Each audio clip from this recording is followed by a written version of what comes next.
Olá pessoal, no vídeo de hoje nós vamos tratar do prazo para se pleitear a restituição do indébito, o prazo para se pleitear a devolução do tributo pago indevidamente. E aí com isso nós vamos tratar conjuntamente dos artigos 168 e 169 do Código Tributário Nacional, que são dois artigos que tratam desse prazo. Primeiro, para fazer uma introdução a respeito do assunto, e para que se possa entender melhor, se possam entender melhor os dois artigos, é interessante relembrar que o Código Tributário Nacional foi feito quando vigorava a Constituição de 1946. E, portanto, ele parte de uma premissa diferente daquela que passou a ser adotada pela jurisprudência, sobretudo após a Constituição de 88, que era a seguinte, a premissa da qual o Código partia era a seguinte: primeiro, o sujeito passivo da relação tributária que havia adimplido o crédito tributário de maneira indevida, o contribuinte que pagou o tributo de maneira indevida, ele precisava primeiro pleitear essa restituição na via administrativa. Então, o contribuinte que pagou o seu IPTU, a maior, 2 vezes, pagou o IPI, pagou o IPVA, ele precisaria pleitear junto ao município, junto à Receita Federal, junto ao Estado, a Secretaria de Fazenda do Estado, ele precisaria pleitear a respectiva devolução junto à autoridade da administração do Poder Executivo, a pasta do Poder Executivo ligada aos assuntos fazendários. A autoridade competente do Poder Executivo é que deveria ser provocada para restituir o tributo pago indevidamente. Se houvesse a devolução, se o pedido fosse julgado procedente, deferido, atendido e o crédito tributário fosse restituído, a questão estaria, enfim, definitivamente resolvida. Se, todavia, a restituição não fosse atendida por qualquer razão e o sujeito passivo considerasse incorreta a postura da autoridade, a autoridade diz que não vai devolver porque o pagamento não foi indevido, por exemplo. Então, o contribuinte teria que provocar o judiciário e só assim e só aí ele provocaria o judiciário. Então essa era a lógica que estava prevista, ou que era, digamos, subjacente à elaboração dos artigos 168 e 169. É por isso que o artigo 168 cuida de um prazo de 5 anos, vamos tratar a seguir dos detalhes quanto aos seus termos iniciais, mas ele cuida de um prazo de 5 anos para que se pleiteie a restituição. E, embora ele não diga expressamente, a interpretação desse artigo, cumulada com a do 169, revela muito claramente que essa restituição deveria ser pedida para a autoridade administrativa. Tanto por isso que a Leomar Baleiro, por exemplo, comentando esse artigo no seu Direito Tributário Brasileiro, ele vê esse prazo como um prazo de decadência, porque não seria a prescrição no sentido do exercício de uma pretensão junto ao Poder Judiciário que se dizia na vigência do Código Civil anterior, o direito de ação. Não seria isso, seria apenas a possibilidade de provocar a própria autoridade para que ela devolvesse, e Baleiro chamava esse prazo de decadência. O prazo de prescrição seria do artigo 169, que seria o prazo para mover a ação judicial contra a decisão que houvesse indeferido o pedido administrativo de restituição. Então essa era a lógica dos artigos 168 e 169. E depois de 88, quando o judiciário passou a entender que o pedido administrativo não é necessário, não se precisa requerer administrativamente e ter a negativa para depois mover a ação judicial, o judiciário passou a aplicar o artigo 168 como prazo de prescrição da própria ação judicial de repetição do indébito. Isso deu origem, inclusive, à edição de uma súmula do Superior Tribunal de Justiça para dizer que, se, portanto, o contribuinte fizer o pedido administrativo, esse pedido não suspende nem interrompe o prazo de prescrição. Por quê? Porque se ele não precisa fazer o pedido administrativo, ele faz o pedido e espera, ele espera porque quer, ele poderia já mover a ação judicial, então o pedido administrativo não suspende nem interrompe o prazo. Essa súmula, ela na verdade deu e ainda dá margem para muita confusão no terreno da repetição do indébito. Por quê? Primeiro, porque é perfeitamente legítimo ao contribuinte que fez o requerimento administrativo e não obteve uma resposta ainda, é legítima a expectativa de que ele vai ter uma resposta e a resposta pode ser positiva. Se a resposta fosse com certeza negativa, ele nem pediria. Então, Se se diz, não peça, não perca tempo pedindo, não, vá logo para o judiciário, é como se já estivesse dizendo para ele que a administração pública vai negar sempre. Isso não é saudável de se crer num Estado de Direito. Mas, além disso, existe o problema de isso incentivar a judicialização e isso pune a boa-fé daquele que esperava por uma resposta na via administrativa. Ele pede para que o fisco devolva o tributo pago indevidamente, o fisco diz que vai examinar e pede para ele esperar, e enquanto ele espera, prescreve, depois o fisco devolve, você esperou de besta, agora prescreveu. Então essa súmula, ela de alguma forma, ela amesquinha a ideia de desjudicialização, porque ela está dando um recado para o contribuinte, não seja tolo de tentar resolver na via administrativa, venha para o judiciário, e depois o próprio judiciário se queixa do excesso de processo. Então a súmula, ela milita contra a desjudicialização, contra um respeito à boa-fé e à lealdade na relação entre fisco e contribuinte. Ela está plantando a desconfiança e dizendo ao contribuinte, não confie, vá logo para o judiciário. Então a súmula tem esse problema, embora tecnicamente ela tenha uma explicação, que é essa que eu falei, de que a ação judicial não é necessária, o pedido administrativo não é necessário, e se o pedido administrativo não é necessário, ele não suspende nem interrompe o prazo de prescrição, necessário para a propositura da ação judicial. Agora as confusões não param aí, porque depois de um tempo, o Superior Tribunal de Justiça começou a proferir alguns acórdãos nos quais ele disse que o pedido administrativo é necessário sim. Sem o pedido administrativo, não se pode pleitear em juízo a restituição do indébito, sem o pedido negado.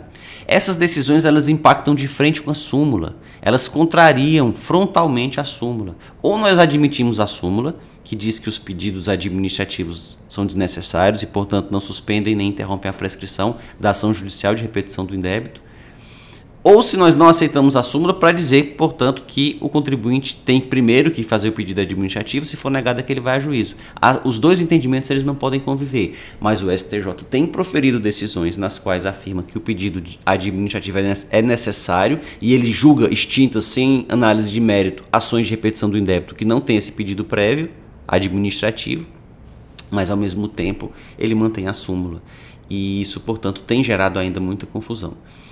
O correto seria entender que aplica-se o artigo 168 em qualquer hipótese, os prazos de 5 anos nele previstos seriam sempre aplicáveis à ação de repetição do indébito, seriam aplicáveis também para o pedido administrativo, mas ele não suspenderia nem interromperia o prazo para mover a ação judicial. Então o contribuinte teria 5 anos para pedir de volta. Ele pode pedir de volta na via administrativa, mas continuam correndo 5 anos para ele pedir de volta na via judicial. Então ele não pode esperar muito tempo. Se começar a se aproximar o aniversário de 5 anos do pagamento indevido, ele já tem que abrir mão do pedido administrativo e ingressar em juízo. E o artigo 169, portanto, cai no vazio. Ele pode ser entendido como não recepcionado nessa condição, porque esse pedido é desnecessário e, portanto, só se aplica o artigo 168. Era o que vinha acontecendo durante muito tempo com o artigo 169, ele se esvaziou. Ou se poderia entender que o artigo 169 continua tendo uma utilidade. Quando se faz o pedido administrativo e ele é negado, mesmo que já tenha prescrito a ação do artigo 168, de entrar direto com a ação judicial, mas a pessoa fez o pedido administrativo e ele foi negado, ela poderia entrar com a ação do artigo 169, a ação anulatória do pedido administrativo. E essa também é uma compreensão possível do artigo 169.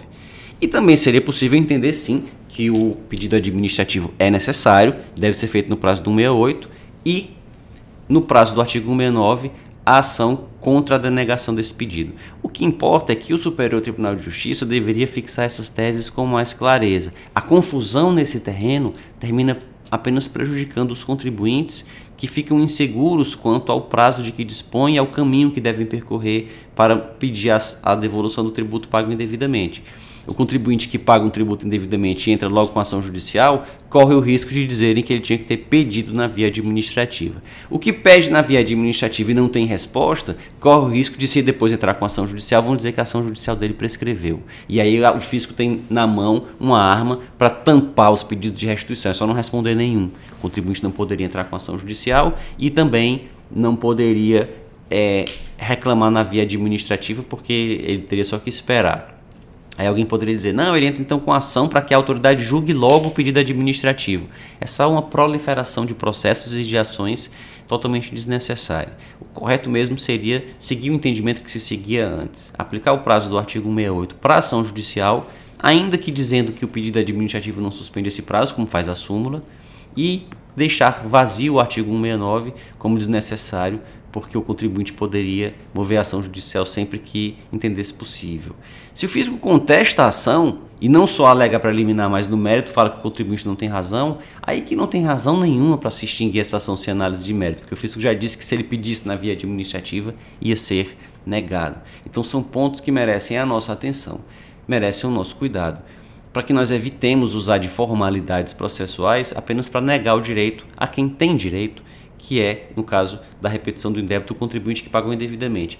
Se é o caso de negar um pedido de restituição, que ele seja negado no seu mérito. Não vai ser restituído porque o contribuinte não tem direito, o pedido dele não é procedente porque o tributo não foi pago de maneira indevida. Aí sim, mas reconhecer que o tributo foi pago de maneira indevida, que ele teria direito à restituição, mas por esse cipoal de entendimentos sobre os prazos, o contribuinte ficar preso nessa armadilha e não conseguir ver o seu direito reconhecido, isso não se pode admitir.